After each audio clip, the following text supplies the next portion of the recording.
Assalamualaikum warahmatullahi wabarakatuh. Apa kabarnya anak soleh-soleha? Semoga hari ini semuanya sehat, kuat, dan semangat. Alhamdulillah hari ini hari kedua kita belajar karakter setelah libur Idul Fitri ya.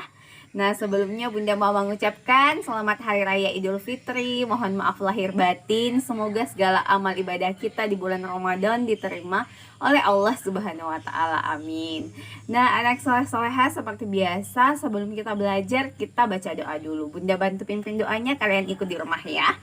Angkat kedua tangan, kepala ditundukkan. Doa sebelum belajar. Bismillahirrahmanirrahim. Rabbi zidni ilman warzuqni fahman.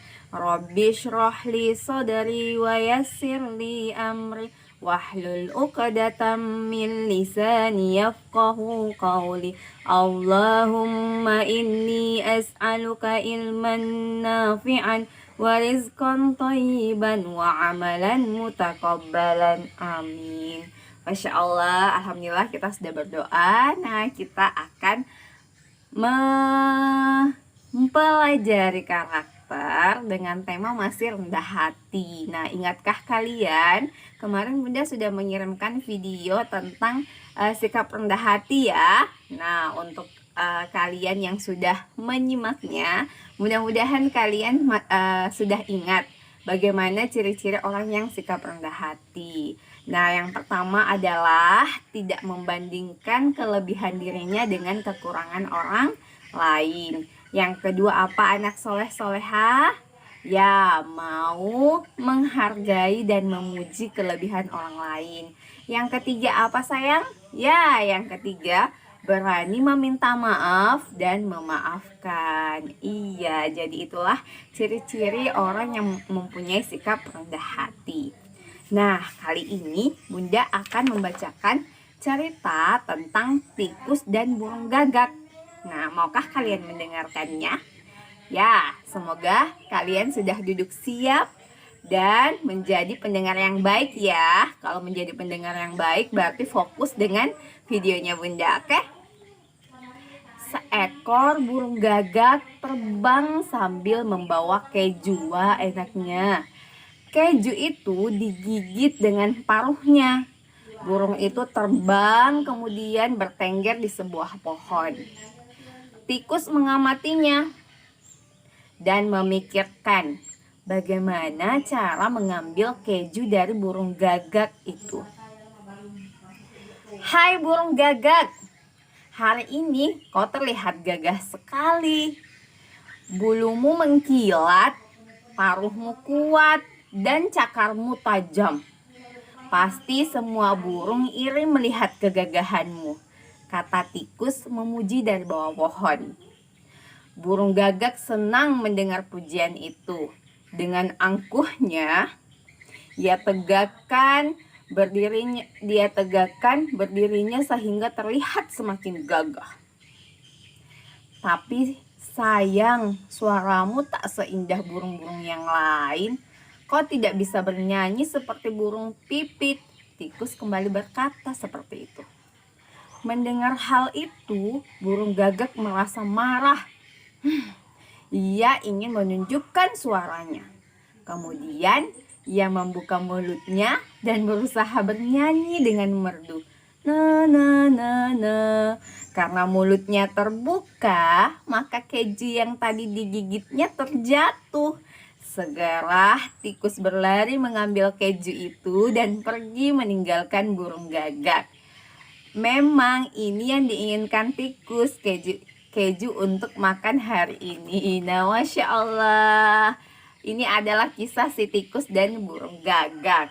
Nah, ternyata tikus menginginkan keju yang ada di paruh burung gagak. Nah, dia cari ide bagaimana supaya si burung gagak melepaskan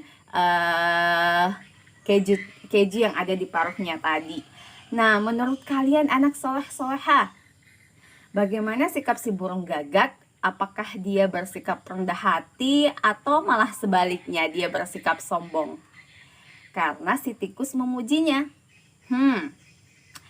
Siapa yang bisa jawab? Ya, Si burung gagak dipuji sama tikus, nah dia bersikap berlebihan. Berlebihannya kenapa? Dia merasa bahwa dirinya mempunyai kelebihan segalanya, bahkan tidak mau mengakui kekurangannya.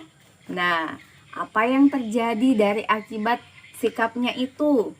Nah, akibatnya tikus bisa mengelabuinya sehingga kejunya diambil oleh tikus. Nah, termasuk sikap apakah si burung gagak?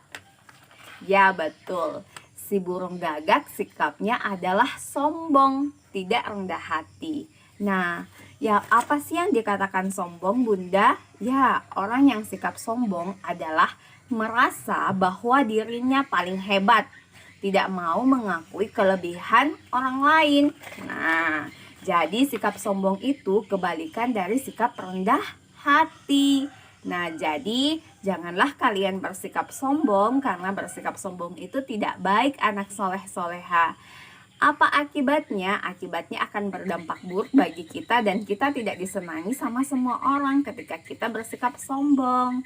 Nah, jadi anak soleh-soleha harus bagaimana? Harus memilih untuk bersikap rendah hati. Bagaimana caranya memilih bersikap rendah hati? Nah, tidak mudah marah ya, mau mengakui kelebihan orang lain, tidak membandingkan kekurangan orang lain dengan kelebihan kita, berani meminta maaf ketika kita salah, dan mau memaafkan ketika orang lain meminta maaf kepada kita. Kemudian tidak menyombongkan diri, seperti tidak memamerkan sesuatu yang kita punya kepada orang lain. Misalnya saya punya mobil atau mainan baru di rumah, jangan dipamerkan kepada teman-temannya, kasihan. Semua orang punya rezeki masing-masing. Tidak semua orang punya apa yang kita miliki. Jadi kita harus saling menghargai. Jadi tidak dipamerkan, aku punya mobil baru ya. Tidak boleh ya anak soleh-soleha. Jadi bersikaplah rendah hati. Nah, oke anak soleh-soleha, cukup pelajaran karakter kita hari ini. Nah, tugas kalian adalah menuliskan perbedaan sikap rendah hati dan sikap sombong. Kemudian, sikap yang manakah yang paling kalian senangi? Apakah sikap rendah hati atau sikap sombong? Oke anak soleh-soleha, sekian pelajaran kita hari ini. Tetap semangat, silahkan lanjutkan pelajaran selanjutnya. Assalamualaikum warahmatullahi wabarakatuh.